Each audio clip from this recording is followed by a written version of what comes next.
Hi everybody, back to let you have a little bit more of an idea about this Burdock project, the one that we've been drawing in the studio class, and it's all done. And I wanted to just kind of let you see some of the things that we use to accomplish this task. I've always tried to share everything that I can with you as far as not only the technique but also the materials that I use, and I've always tried to keep the price down. So I know that many of you don't have a whole lot to spend, and also you don't want a whole lot of stuff, and it's very, very simplified. So let me go ahead and just show you a few of the things that we've used to accomplish this drawing. Naturally, we work with 5 pencils. That's the 5 pencil method. And so there's a 4H, 2H, HB, 2B, and a 4B pencil. The 4B is one that I only use usually towards the very end just to accentuate maybe the deepest parts of a drawing. And in my drawings also, as if you end up following along with the tutorial that's coming out, I have these color coded. 4B is the black one. And so some of these places would just be the very final little deepest part in a certain area. I don't like to go to this because it ends up by making too much of a large area and it can become very dark. And so I wanted to just show you a couple things here. I like to use a kneaded eraser. It's just one of my favorite things. I can mold it into a shape that is so good for whatever I want to do. The rounded end, you'll be able to see how I use that in the drawing here. The pointed end, where I can go ahead and take out a detail, and also I can fold it over quickly and make a blade out of this. And so I can even do some of the hairs, if not all of them, if that's all you had. And I just really love this because it adds something other than just a harsh application, and I can also use my tapered stroke. I just glide on and glide off with almost everything that I use so that it has the same quality, that same transition and blending opportunity that you would have if you're getting used to the tapered stroke. But when you look at there's many brands of these kneaded erasers. When you look at these erasers, you'll probably see 2 different sizes. I would suggest you either get the large one or get a couple of these and put them together, because a little larger eraser gives you a little bit more of an opportunity, to have something to hang on to get this out far enough that you can actually see where it's touching the paper, instead of something that's in the palm of your hand, and it makes it very difficult, to actually see where you're placing it. I know that maybe we didn't use this a terrible amount, but if you follow the 5 pencil method, you'll see that I use a divider. A divider is something that is maybe an extra, but I really like to have it. It's a comparative measurement tool. And so when you're looking at your source, or even if you were holding this up, just like some people would hold their thumb up when they're looking at a scene and then applying that down here on their painting. This is something similar. It just gives us an opportunity to see if we have things in the right proportion, or at least to maintain proportion when we want to know how far it is from the eye to the part of the nose, or whatever it happens to be, the width of the ears compared to something else. This really helps keep us on track. And so I think this is really a good tool. You want to be careful. Some of these can get very expensive the longer it is. So when you start seeing some of these that are quite a bit longer, yeah, it sounds attractive, but the shorter ones will cost you quite a bit less. And this happens to be a Statler. It's a fairly inexpensive one. See-through makes dividers as well. The other thing is that if you're going to end up laying this horse out, how you start your horse is not a big concern of mine, except I like to teach the straight edge and divider method because it teaches you so many other things about drawing. Helps you establish a great perceptive eye so that you can start seeing things and recognizing them as you go through your drawing. But I would get an acrylic straight edge if I had a choice. You could use something else. It just makes it a little nicer so you can see exactly where it's placed on your drawing. And I would get at least a 24-inch if I had a chance. Hobby Lobby has them. You can probably mail order them. Sometimes they're not that easy to find. but at least get one that's 18 inches, or have one that's going to have a far enough reach so that you don't have to worry about trying to line things up.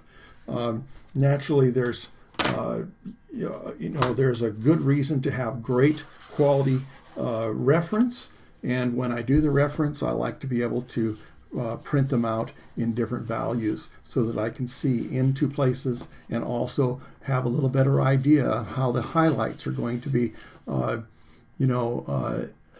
have the apex of the highlights be part of what is really going to give you a full dimension and help us establish light direction. And so I like to be able to have this. This comes with the DVD. You'll have to print them out, but the files are there so that you can actually have that option. And one of the things that we really want to stress, let me just cover this one more thing. This is an extra. You don't have to have it. This is a dry eraser pad. It's almost like a little bean bag or whatever, but it has a fragmented eraser in it. And for some things, even if you only use this very seldom, once in a while, it's really nice because you could come in and lighten a general area with this particular eraser, and you just glide on and glide off again, and it has a very even removal of the graphite in a larger area rather than just having something that is going to be a lot harsher, even though I still like my kneaded eraser. And so that's another option, but those are just options. You can get away with just the pencils if you want to lay it out to straight edge and have your eraser. But one of the things that we've really found that is wonderful, and I think everybody would probably stand behind this, is that we used to have things like electric erasers and things, but they're getting so hard to find and also get materials for, like the eraser strips. We have found that the Mono Zero eraser is just a fabulous opportunity to get some of these fine lines for, like in the mane and even the individual hairs if you had to clean up something. Maybe it's a little bit of a highlight where you need something that has a little sharper edge to it, and this has a little bit more of a stable eraser than using this. I still, if I had no Mono Zero, I could still do this, but this is such a wonderful tool, and I think you'll fall in love with it. And so they come in a couple different shapes. There's a rectangle and a round one, and the nice thing about this is we would like you to experience that.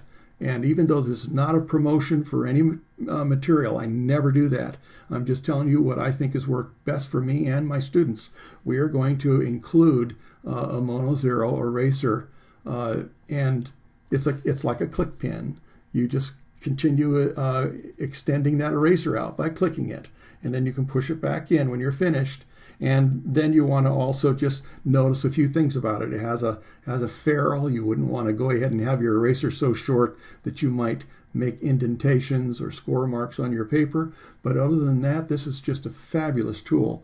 I have gone ahead and taken off. There's a pocket clip on here for your pocket, but I just can't imagine myself running around with one of these things in my pocket. So I usually have it at my drawing table and in easy reach so that I can use it. And then I break this off. I just pull that thing off.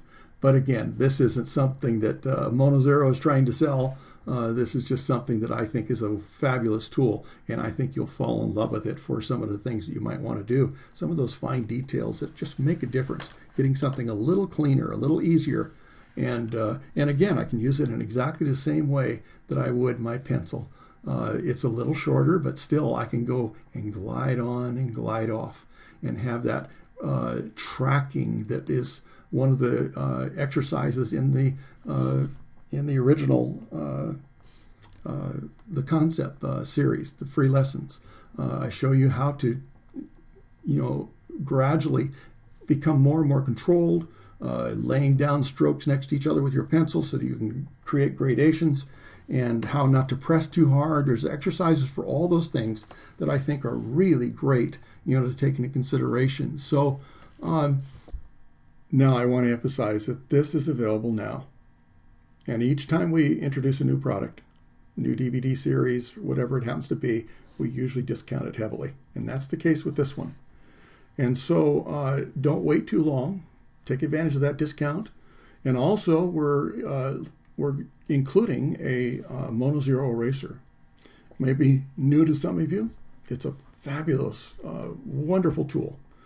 And I get excited over small things because they accomplish often so much.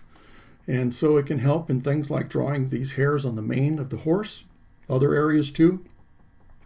And one of the things about drawing this horse is the fact that it can help you apply many of the things you'll learn in this DVD to other animals, dogs, cats, and there's always an overlap. You'll be able to probably, if you haven't used some of these techniques and things with your portraits, this is going to give you the opportunity to now cross over and have an opportunity to see how things relate to each other.